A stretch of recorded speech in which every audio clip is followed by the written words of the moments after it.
Hello ka MGH! Another day, another daily greetings of gratefulness. So ang ating bagong greeters naman ngayon ay walang ibang ating Chairman of Social Committee, ang Chief Pharmacist ng ating Pharmacy Department, si Ma'am Annabel Relieta. Hello Ma'am Ann!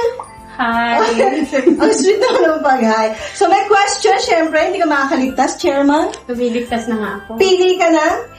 Hindi ka makakaligtas? Natatanong. Madaling-madali lang ito. Ang tanong, anong dokumento ang kinukuha para malaman kung may criminal record ang isang tao? NBI. Wow! At meron kang Dab and Abino. Congratulations and thank you! Thank you! I've known Mary Johnson since bata pa ako kasi nandito yung mga doctors tsaka mas malapit to where I live. So every time na may sakit, so dito talaga yung puntahan ng family.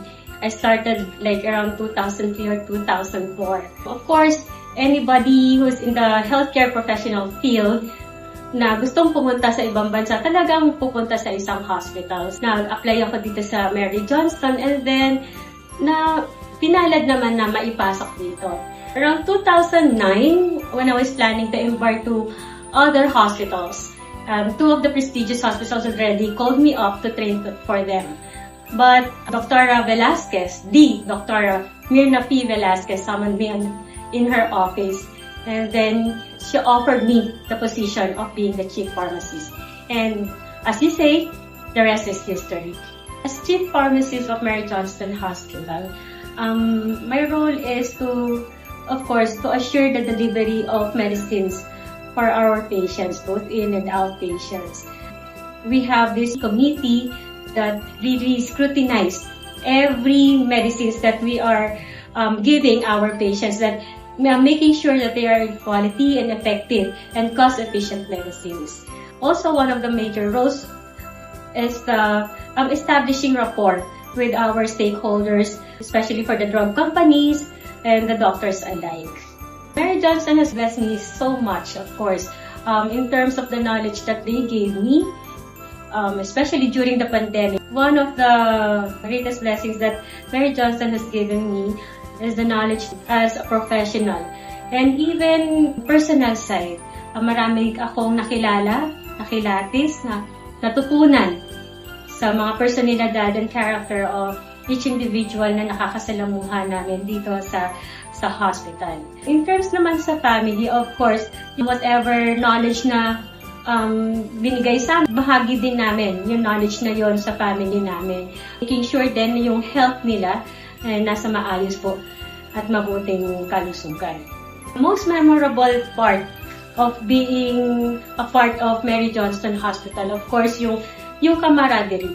Iba pa rin. Hindi naman makakalimutan talaga yung mga hindi magagandang pangyayari katulad ng mga sakit. Pero I want na yung mas ma-emphasize sa memory ko, yung mas magaganda, which is yung relationship ng each individual here working in Mary Johnston, na more on the family side yung relationship namin, hindi lang as acquaintance or kakilala or katrabaho ang nangyayari. Marami po sa amin, kaya din nagtatagal dito, is because of the relationship part nga, na maganda yung pinapakita na mararamdaman mong isa ka, kapamilya ka ng Mary Johnston.